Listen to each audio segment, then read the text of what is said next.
Bonjour, aujourd'hui je voulais aborder avec vous le problème de la bienveillance. Il n'est pas toujours facile de rester bienveillant avec les autres et même parfois on n'a pas envie du tout de l'être parce qu'on va être en colère, on va avoir des émotions. J'ai évoqué ce problème avec une personne qui m'a consulté hier et j'avais envie de vous partager ce qu'il en est ressorti. Pour ceux qui ne me connaissent pas, je suis Martine Mainvielle, kinésiologue, thérapeute en soins énergétiques et quantiques et formatrice. La dame qui m'a consultée hier me parlait du fait qu'elle avait du mal quand elle se sentait pas d'accord avec les gens ou quand elle jugeait qu'une situation était vraiment pas du tout adaptée. Elle avait du mal à le dire avec un peu de bienveillance et de douceur et que c'était deux solutions qui s'offraient à elle. Soit elle se mettait en colère, soit comme elle voulait pas que ses mots dépassent ses pensées, elle se mettait en retrait.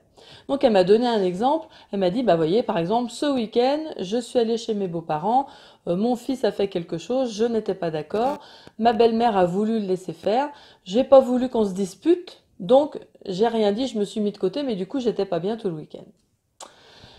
Pourquoi il s'est passé ça? En fait, elle avait un problème, une problématique de légitimité. En général, quand on se met en retrait ou quand on se met en colère pour dire les choses et que l'on manque de bienveillance, c'est qu'il y a un déséquilibre en nous. Dans son cas à elle, c'était un problème de légitimité. Elle était la mère, elle avait le droit de prendre la décision finale, la meilleure qu'elle pensait pour son fils. Mais face à sa belle-mère, elle lui a mis une importance beaucoup plus grande qu'elle n'aurait dû, et du coup, elle s'est mise en position d'infériorité. Donc, elle ne pouvait plus être bienveillante parce que du coup, elle était mal à l'aise. Si elle avait vraiment eu cette posture de maman qui a sa place et qui a le droit de décider, elle aurait pu dire à sa belle-mère les choses avec fermeté s'il fallait, mais avec tout son cœur. C'est pas qu'elle l'aime pas, c'est qu'elle voit que sa belle-mère est pas d'accord. C'est un peu, je vois que vous n'êtes pas d'accord, que vous comprenez pas ma solution, mais par contre, moi, en tant que sa maman, je décide que c'est comme ça. Donc, être bienveillant, c'est pas forcément dire amen et oui à tout le monde. C'est simplement dire les choses avec beaucoup de bienveillance, beaucoup d'amour. C'est exprimer son opinion sans en vouloir à l'autre de ne pas comprendre ou de ne pas être d'accord avec nous. Et ça, c'est pas toujours facile. Ce qui fait que vous, dans votre vie, vous allez pouvoir repérer les moments où vous manquez de bienveillance. Et c'est important, ça vous donnera des pistes sur les choses sur lesquelles vous devez travailler et faire des efforts.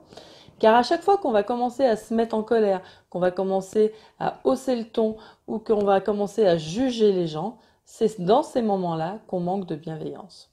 Ça veut dire que vous avez un déséquilibre en vous, ça veut dire que vous n'avez peut-être pas un bon positionnement et que du coup ça crée ce que dit l'autre ou ce que fait l'autre, ça crée des blessures en vous. Quand on a le bon équilibre, on voit l'autre dans sa problématique, être bienveillant, c'est voir l'autre tel qu'il est, comprendre aussi ses difficultés, comprendre qu'il n'est pas dans les mêmes dispositions que vous, peut-être pas au même niveau que vous, et accepter qu'il soit comme ça, et dire avec fermeté parfois votre avis. Mais il n'y a pas besoin de partir dans des conflits ou élever le ton. Donc quand vous vous rendrez compte de ça, eh ben, il ne tient qu'à vous d'essayer de prendre conscience des émotions qui sont derrière votre attitude et de les corriger. Moi, j'utilise souvent la méthode Ho'oponopono. Pour ceux qui ne connaissent pas, j'ai un livre que j'ai fait, un guide pratique avec toutes les phrases de correction. Vous pouvez le trouver sur mon site, sur martinemaviel.com dans la partie boutique. Mais il y a plein d'autres méthodes. Ça peut être en soins énergétiques, ça peut être des méditations, ça peut être beaucoup de choses. C'est à vous de trouver la solution qui vous convient le mieux pour libérer ces émotions.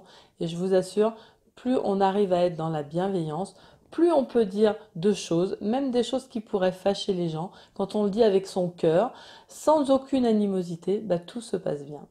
Donc écoutez, je vous souhaite une très belle journée et à très bientôt pour une prochaine vidéo.